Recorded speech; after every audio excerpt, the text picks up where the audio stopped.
ముఖ్య పాత్ర దేవాలయాలు. ఎందుకంటే దేవాలయం కేంద్రంగా జరగాల్సిన కార్యక్రమాలు ఎప్పుడైతే ఆగిపోయాయో అప్పుడు సర్వ దరిద్రాలు స్టార్ట్ అయిపోయాయి. ఈ సర్వ దరిద్రాలకి మరి వైద్యం ఏంటి? ఆ దేవాలయాన్ని సరి చేసుకోవడమే. ఆ సరి చేసుకోవాలన్న సంకల్పమే ఈరోజు మనందరినీ ఇక్కడ కూర్చోబెట్టింది. అవునా కాదా? మరి దేవాలయం గురించి ఒక చిన్న మాట చెప్తున్నాను. మీకు తెలుసా, ఈరోజు సనాతన ధర్మాన్ని కాపాడడానికి ఆర్ఎస్ఎస్, విశ్వ హిందూ పరిషత్, బజరంగ, వీటితో పాటు శివశక్తి, హిందూ జనశక్తి, కేడీఆర్, ఇంకా చాలా సంస్థలు వచ్చినాయి. దేవాలయ పరిరక్షణ సమితి, ఇక గోశాల, చాలా మంది వచ్చినాయి కదా. ఇవన్నీ ఎప్పటి నుంచి వచ్చినాయి? అన్నీ ఒక 100 సంవత్సరాల నుంచి కొన్ని వస్తే, కొన్ని 10 సంవత్సరాల నుంచి వచ్చినాయి. కానీ సనాతన ధర్మం కొన్ని లక్షల సంవత్సరాల నుంచి ఉంది. మరి లక్షల సంవత్సరాల నుంచి సనాతన ధర్మం ఈ సంస్థలు ఏమీ లేకపోయినా ఇక్కడ దాకా వచ్చిందంటే కారణం ఏంటో తెలుసా? మనకి ఆలయం ఉంది. ఆలయంలో అర్చకుడు ఉన్నాడు కాబట్టి ధర్మం ఇక్కడ దాకా వచ్చింది. ఈ రోజు ఆలయ వ్యవస్థని, అర్చకుల్ని అన్నింటినీ కూడా అధోగతి పాలు చేస్తున్నాయి. మన దేవాలయాన్ని కబ్జా చేసిన ప్రభుత్వాలు. ఈ ప్రభుత్వాలు మన దేవాలయాన్ని ఏం చేశాయండి? గట్టిగా చెప్పండి. పెడితే పెట్టు నా మీద ముందు పెడతారు. కబ్జా చేశాయి ప్రభుత్వాలు. ఏం చేశాయి?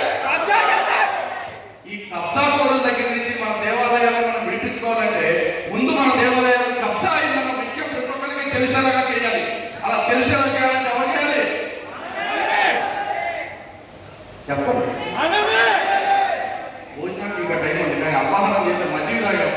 జోష్ రావాలా? మీ అందరికి ఒకటే మందం, జై శ్రీరామ్. దీన్ని చెప్పినంత గట్టిగా దేవాలయాన్ని ఎవరు బాగు చేయాలి? మనమే చేయాలి. ఎందుకు చేయాలి అంటే మన ద్వారా మార్పు మొదలైతే అప్పుడు మార్పు విశ్వవ్యాప్తం అవుతుంది. ప్రపంచయాత్ర చేయాలన్నా కూడా మొదట ఒక్కడుగుతోనే మొదలవుతుంది. ఆ ఒక్కడుగు మన దగ్గర నుంచి రావాలి. అదేంటో తెలుసా? ఫస్ట్ గుడికి వెళ్ళినప్పుడు మనం ఆధ్యాత్మిక ధోరణితో వెళ్ళాలి. అవసరాల కోసం గుడికి వెళ్ళకూడదండి. దేవుడు అంటే ఈ పాషండ మతాలు వచ్చిన తర్వాత ఒక ఏటీఎం కార్డు లాగానో లేకపోతే ఒక ఆర్ఎంపీ కార్డు లాగానో మారిపోయాడు. కానీ దేవుడు అంటే అది కాదు, దేవాలయం అంటే అది కాదు. దేవాలయాలు సంస్కార కేంద్రాలు, దేవాలయాలు విద్యా కేంద్రాలు, దేవాలయాలు ఆరోగ్య కేంద్రాలు, దేవాలయాలు సర్వస్వం మనకి. ఆ సర్వస్వమైన దేవాలయాన్ని మనమే పట్టించుకోవడం మానేసాం. ఈ మధ్య గుడికి వెళ్ళే ఓపిక కూడా లేకుండా చాలా మంది గుడి బయట నుంచి వెళ్తారు, ఫ్లైయింగ్ చేసుకుంటూ వెళ్ళిపోతారు. దేవుడు కూడా మారాలి. మనం మారాలి. మనం మారకుండా మొత్తం ఆడి తప్పు ఈడి తప్పు అంటే స్వీయ లోపం పెరగడం వాడు దేన్ని సరి చేసుకోలేడు. కాబట్టి ఫస్ట్ మన దగ్గర నుంచి మార్పు మొదలవడానికి మనం ఏం చేయాలో చేద్దాం. గుడికి వెళ్తున్నామంటే డ్రెస్ చేసుకునే కాదు, బాగా రెడీ అయ్యి కాదు, భక్తిగా వెళ్ళాలి. ఆ భక్తిగా వెళ్ళడం అందరికీ నేర్పాలి. వెళ్ళిన తర్వాత గుడి బయట ఒకడు కూర్చుంటాడు. మొట్టమొదటి బైక్ పెడుతుంటే పార్కింగ్ టికెట్ సార్ అంటాడు. ఇప్పుడు అడగల, కొడక నా గుడిలో నీకు ఎందుకు నేను డబ్బులు కట్టాలి? ఇది నా గుడి, నెలసీటం నేర్చుకోవాలి. నెలసీటం నేర్చుకోవాలి. ఎందుకు నిలదీయాలో కూడా నేను చెప్తా. ఆ దోపిడీ అయిపోయిన తర్వాత చెప్పులు కాడికి వెళ్తాం. చెప్పులు కాసేపు ఓ పావుగంట కాపలా వేయడానికి అడిగి డబ్బులు ఇవ్వాలి. వాడు బతుకుదానికి రూపాయి 10 రూపాయలు ఇవ్వడం సమస్య కాదు. కానీ ప్రభుత్వాలే నేరుగా కౌంటర్లో పెట్టి నువ్వు ఇంత కట్టాలి అంటే ఎందుకు కట్టాలి?